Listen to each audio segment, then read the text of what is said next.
Olá pessoal, tudo bem? Eu sou o João Bissoto, eu sou médico especialista em acupuntura e fundador do Instituto Paulista de Acupuntura Baseada em Evidências. No vídeo de hoje, a gente vai falar um pouquinho sobre medicina chinesa.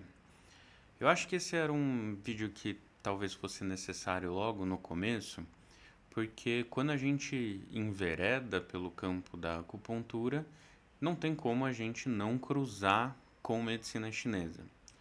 E aí acaba que a gente encontra teorias diferentes, palavras em chinês e tal, e muita gente que tem uma formação científica mais sólida, a partir do momento que entra em contato com isso, acha que o que a gente faz é bruxaria ou é pseudociência, ou não tem nenhum respaldo científico sobre isso e acaba ou já condenando logo de cara, ou pelo menos se afastando do conhecimento de acupuntura ou até mesmo de medicina chinesa por conta dessa apresentação, dessa roupagem do conhecimento que a medicina chinesa traz.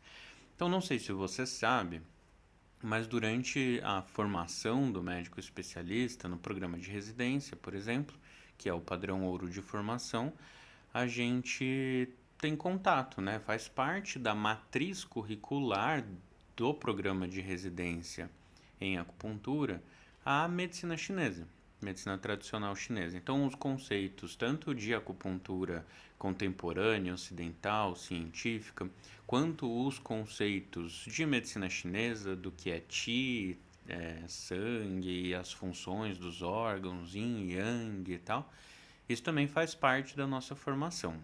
E por quê? Né? Será que a gente não está, de alguma forma, propagando pseudociência ou ensinando coisas, ou perdendo tempo ensinando coisas que não têm necessidade de ser ensinadas ou que acabam atrapalhando o conhecimento científico e a evolução do conhecimento, a evolução da profissão de alguma forma? E acho que esse é um pouco do objetivo desse vídeo e do porquê eu acho importante a gente conversar sobre isso. Então, primeiro, de fato, quando você vai entrar em contato com a acupuntura e medicina chinesa, você vai se deparar com termos, conceitos que aparentemente ou a princípio eles são esquisitos, meio metafísicos, como o conceito de Qi, por exemplo. Só que a gente não pode tirar da perspectiva histórica os conceitos, né? Ou essa racionalidade, essa forma de pensar a medicina, a saúde e tal. Porque o surgimento e as adaptações e a evolução da medicina chinesa se dão num contexto muito específico. O livro mais antigo ali, mais consolidado de medicina chinesa e acupuntura, que é o Huanti Neijing, ele é datado ali por volta de 200, 300 antes de Cristo. Então ele usa conceitos e conhecimentos que estavam disponíveis ali para o povo chinês daquela época. Então ele vai usar uma cosmologia taoísta, um jeito de interpretar o que acontece dentro do nosso corpo, observando a natureza, e ele acaba trazendo explicações que nos parecem, a princípio, esquisitas, certo?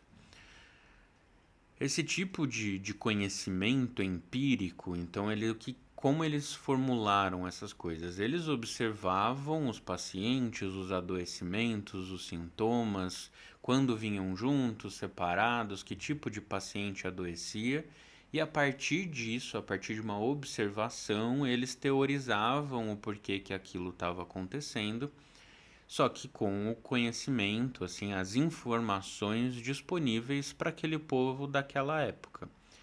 Traçando um paralelo, mais ou menos na mesma época, ali por volta de 300 a.C., a gente vai ter ali na Grécia um tal de Hipócrates, que é considerado o pai da medicina ocidental, digamos assim. E ele fazia exatamente a mesma coisa. Ele observava os doentes e ele traçava, baseado nas informações que ele tinha, dos conhecimentos da filosofia grega e tal, ele baseava aquelas informações para hipotetizar o porquê daquele adoecimento ou como tratar aquele adoecimento. Então, a gente tem essas duas criações de racionalidades médicas, mais ou menos na mesma época, em povos diferentes, que vão explicar o que eles observavam a partir do prisma do conhecimento e das informações que aquele povo tinha naquela época. E hoje não é exatamente diferente, né? A gente olha para os nossos pacientes e a gente analisa o adoecimento com as informações disponíveis para a gente agora. E isso não para de evoluir. Assim como não parou de evoluir de Hipócrates para agora, a medicina chinesa também não parou de evoluir. Várias escolas de pensamento, vários médicos muito famosos na China foram acrescentando informações, acrescentando teorias. Por exemplo, em epidemias de pneumonia, surge uma escola que vai traduzir ali como que o frio poderia invadir, que era uma coisa que não estava tão clara, tão bem estabelecida. Então, ao longo da história da medicina chinesa, esse conhecimento também foi se atualizando, como foi se atualizando para a gente aqui também. E a medicina chinesa também chegou no contexto do século passado, assim, com o surgimento de avanços tecnológicos e novas teorias surgindo, a eletroestimulação, a eletroacupuntura, ela foi basicamente estruturada na China. Então, os chineses não têm medo de evoluir esse conhecimento e de atualizar de acordo com as novas informações, tanto que boa parte dos estudos que tentam explicar como a acupuntura funciona, quais as moléculas e os princípios ativos por trás da fitoterapia chinesa, eles são feitos lá, porque eles também estão preocupados em atualizar esse conhecimento. Óbvio que resgatando as raízes deles e tal, porque é um pensamento filosófico nacionalista também, né?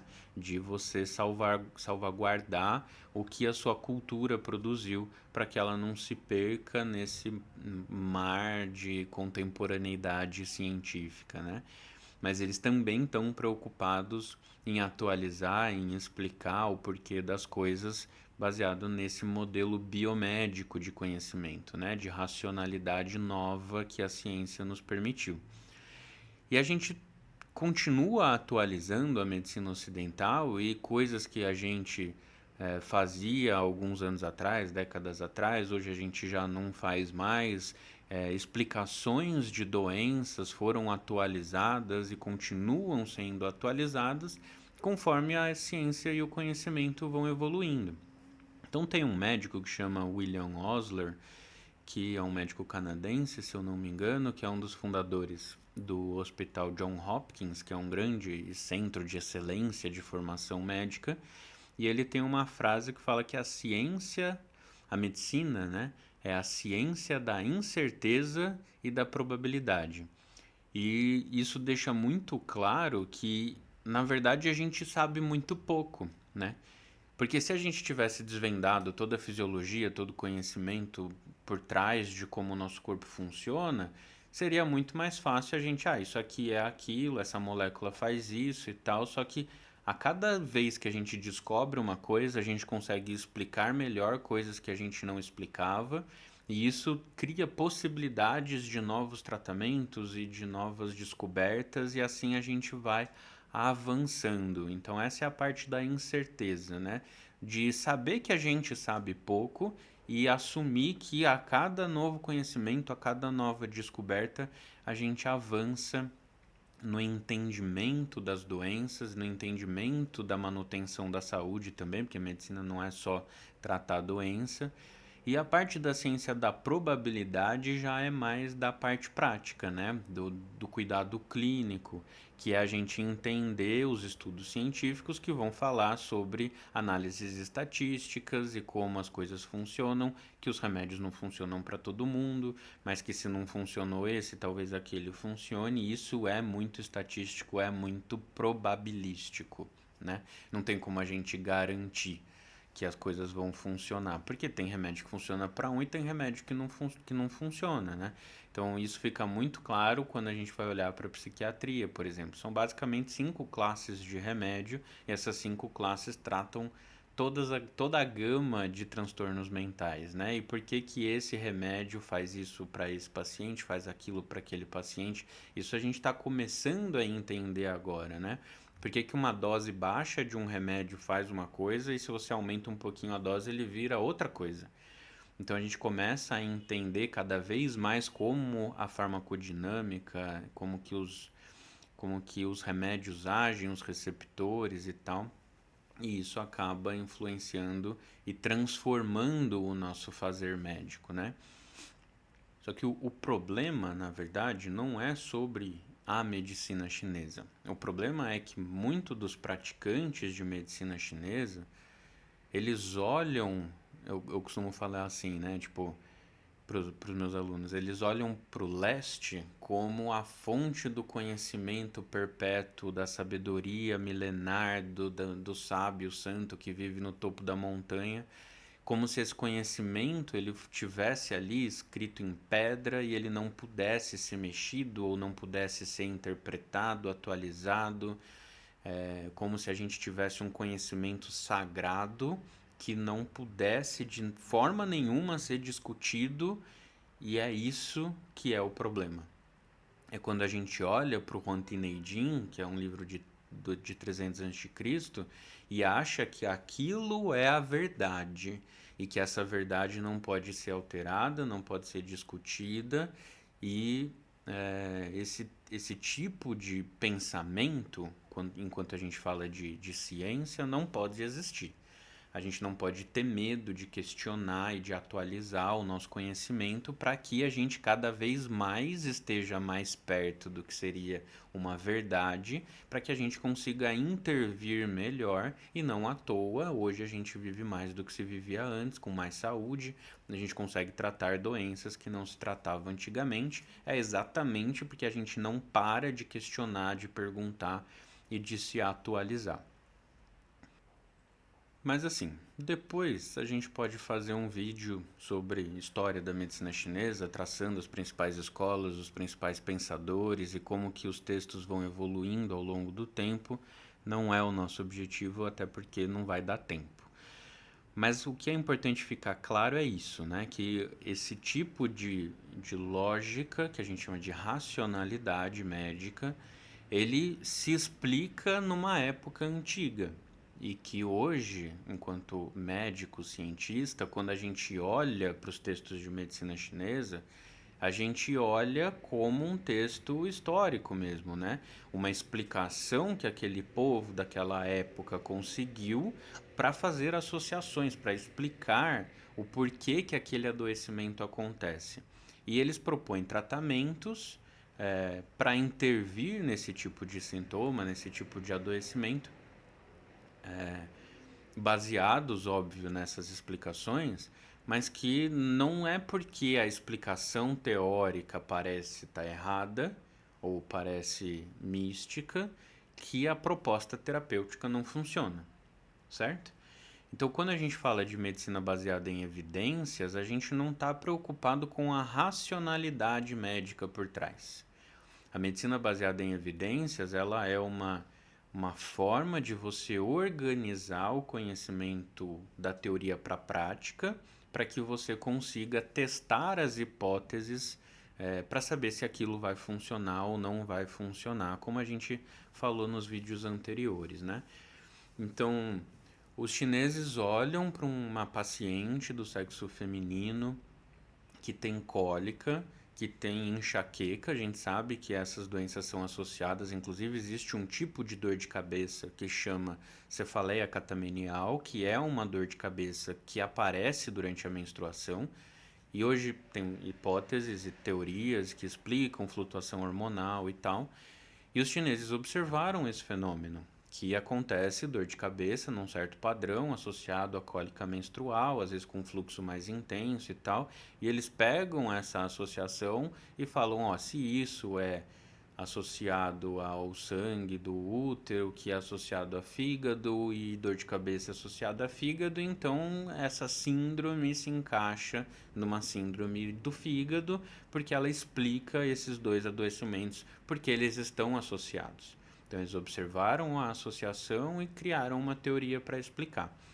Independente do que é o fígado que eles chamam, a associação desses sintomas existe, e a gente hoje fala de hormônios e tal, que é uma outra explicação que a gente consegue dosar e tal, então talvez esteja mais certa, mas não importa a explicação, importa é saber se o tipo de tratamento que eles propõem para essa síndrome de fígado funciona para tratar essa cólica com enxaqueca, por exemplo. Isso é medicina baseada em evidências, então daria para a gente fazer uma medicina chinesa baseada em evidências. Não existe um contraponto. Não sei se deu para ficar claro.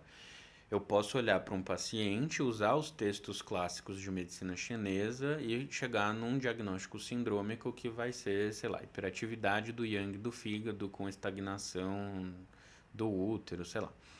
E aí você pega isso e fala como que a medicina tradicional chinesa propõe tratar isso. Você vai usar tais pontos de acupuntura, você vai usar tal fitoterápico. E aí você pega esse desfecho que você quer saber se vai melhorar ou não, você pega a intervenção que você quer fazer e você testa no ensaio clínico randomizado. E isso é medicina baseada em evidência, independente da racionalidade por trás. Tudo bem? Um outro exemplo que também fica bastante claro, que eu gosto de usar em aula, é que os chineses traçaram trajetos de canais onde o Qi flui e tal, que muita gente traduz como meridiano, que é uma tradução da tradução francesa, né? Mas assim como acupuntura. Mas quando a gente vai olhar, então, por exemplo, o trajeto da vesícula na perna, né, que é a parte lateral, que pega ali de glúteo até a lateral e vai até o pé na parte lateral. Se você olhar hoje para os conhecimentos que a gente tem de dor e disfunção miofacial, de glúteo mínimo, glúteo médio, você vai pegar ali a região onde os chineses antigos traçavam mais ou menos o trajeto da vesícula. E se você olhar os pontos aonde os chineses agulham para tratar isso, por exemplo, ali na região do quadril, você vai ver que o agulhamento ali vai perfurar os músculos do glúteo mínimo e glúteo médio. E então, talvez a lógica que eles criaram naquela época tenha sido apenas para justificar, baseado nas informações que eles tinham, um fenômeno real que acontecia e que acontece até hoje, que é a tal da disfunção miofacial e que de fato reproduz as dores como os chineses tinham descrito. Isso é um conhecimento que a medicina contemporânea só começou a desvendar há mais ou menos 50, 60 anos e muita gente ainda nem sabe que isso existe, né? Não está na grade curricular da maior parte das faculdades de medicina, por exemplo. Eu só descobri dor e disfunção miofacial quando eu fui estudar dor, acupuntura e fiz curso de dor miofacial, mestrado em dor e tal. E aí que esse conhecimento se clareou para mim. Um outro clássico para vesícula também é um ponto do trapézio aqui, que é um ponto de vesícula na medicina chinesa e que muitas vezes tem ponto gatilho associado e que o padrão de radiação do trapézio, aqui dessa região ascendente do trapézio, é um padrão de radiação para a lateral da cabeça. E esse padrão de radiação também desenha o trajeto da vesícula na cabeça. Então, mesma coisa, os chineses observaram um fenômeno, propuseram um tratamento, mas a explicação do porquê foi uma explicação do empirismo para a teoria com as informações que eles tinham. O que não quer dizer que o tratamento que eles propunham não funciona ou que tudo isso é pseudociência. Então, quando a gente fala de acupuntura médica ocidental, que é um termo cunhado pela Sociedade Britânica de Acupuntura Médica, a gente fala geralmente isso, né? O que é a acupuntura médica ocidental? A gente olha para a medicina chinesa e para a acupuntura da medicina tradicional chinesa, a gente se inspira nas técnicas de tratamento, nas explicações que eles têm, mas a gente atualiza para a fisiopatologia do modelo biomédico, científico, onde a gente consegue testar hipóteses, onde a gente consegue avaliar de fato se aquela relação existe ou não existe, né? Porque nem tudo que a medicina chinesa fala também é verdade, né? Porque aqui parece que eu tô passando pano para a medicina chinesa e falando que tudo que os chineses escreveram é uma bola de ouro, que é uma pérola do conhecimento filosófico e todas as associações que eles fizeram existem. E isso não é verdade também. Então a gente precisa testar os conhecimentos, atualizar e não perder de vista que a gente tem que avançar, né? E não ficar preso no que foi produzido lá atrás, como se fosse uma sabedoria perpétua da verdade do conhecimento. E aí eu acho que esse era o ponto que eu queria fazer, né?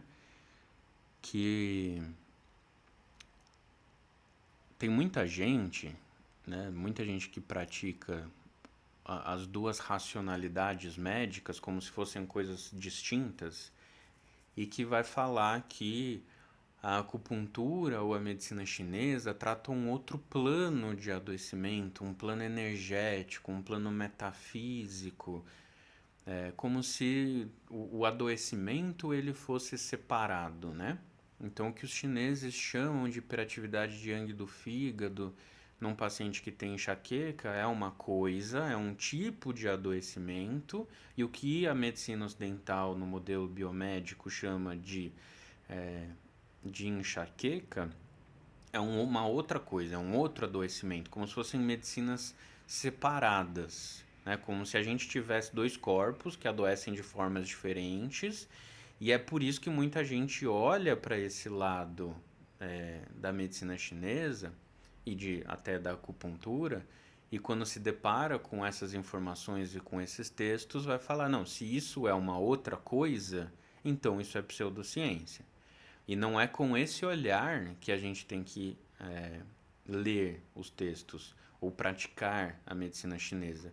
Porque a gente tem que olhar sob um prisma científico, porque é esse o prisma que tem que reger toda a formação médica, porque é esse o prisma que traz segurança e tal, como a gente já falou nos vídeos anteriores. Então não existem dois tipos de adoecimento, não existe uma coisa trata um nível de adoecimento diferente, isso trata outro nível de adoecimento. São explicações diferentes de épocas e povos diferentes para um mesmo fenômeno que foi observado. E o que importa, no fundo, para fazer acupuntura baseada em evidências, você pode gostar do lado filosófico. Eu acho muito legal a filosofia da medicina chinesa. Acho que eu tenho uns 40 livros de filosofia de medicina chinesa. Só que a gente precisa olhar para isso com crítica, olhar para as hipóteses que são feitas e testar essas hipóteses. E se elas forem validadas pelo método científico, beleza, faça a medicina chinesa baseada em evidências e não tem problema nenhum com isso. E é aí que está o problema. Porque a maior parte dos profissionais, e eu venho exaustivamente falando sobre isso, a maior parte das pessoas que trabalha com acupuntura e medicina chinesa seguem a linha pseudocientífica de que existe um adoecimento energético metafísico que não é o adoecimento orgânico. Eles tentam prever adoecimento, então, se você tem uma síndrome de hiperatividade do fígado, daqui a pouco você vai estar com esteatose hepática, cirrose, não sei o quê, como se essa relação fosse feita, né? Primeiro, não existe isso no pensamento taoísta de causalidade, né? A causalidade é um conceito da ciência ocidental. Os chineses não pensavam isso causa isso, que causa aquilo, como se fosse uma lógica sucessiva de causa e efeito. Os chineses eles observavam os fenômenos como cíclicos, né? Então não existe isso causa aquilo, como você pode olhar, por exemplo, na ideia dos cinco movimentos, que ele é circular, né? um gera o outro, um domina o outro e ao mesmo tempo não tem começo, não tem fim, né? Ele é cíclico, né? Exatamente esse é o pensamento taoísta. O Yin e o Yang também não tem um gera o outro, no sentido de que um veio primeiro e depois veio o outro, né? As coisas simplesmente existem, elas são como são. E esse é um dos motivos do porquê cada consulta de medicina tradicional chinesa é uma consulta diferente, porque o paciente não é o mesmo. Então a gente precisa analisar naquele momento o que está acontecendo. Mas enfim, me perdi aqui e a gente pode depois discutir isso sobre mais a fundo. Mas o que é claro para mim é que a gente precisa fortalecer esse lado e essa observação mais científica para a gente trazer segurança e efetividade dos atendimentos, e a gente precisa alertar sobre essa prática, aí sim pseudocientífica, que é metafísica, que é espiritual e que é enganosa. Porque se você olhar apenas pelo prisma filosófico da medicina chinesa, você vai propor tratamento de coisas que não devem ser tratadas por acupuntura e medicina chinesa, ou porque elas são ameaçadoras à vida de alguma forma, elas são doenças graves e a gente sabe que a medicina chinesa não é uma medicina da urgência, né, da emergência, ou porque são doenças que já têm bem estabelecido como se trata, né? Então a gente já tem protocolos bem estabelecidos de segurança e efetividade, e a gente não tem protocolos bem estabelecidos e nem sabe se a efetividade do tratamento de acupuntura e medicina chinesa é boa. Então a gente precisa sempre alertar para isso, né?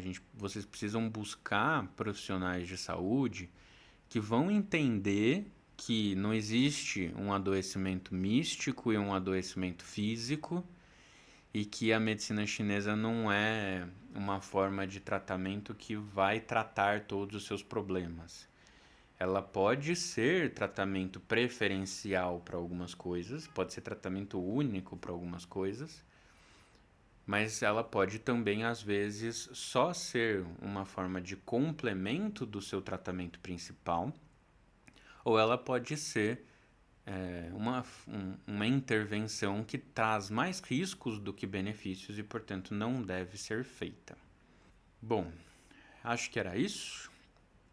Então, se você quer falar comigo, comenta aqui embaixo, procura a gente no Instagram. Acompanha também o AcuCast, que é o nosso podcast de acupuntura baseado em evidências. E a gente se vê no próximo vídeo. Até!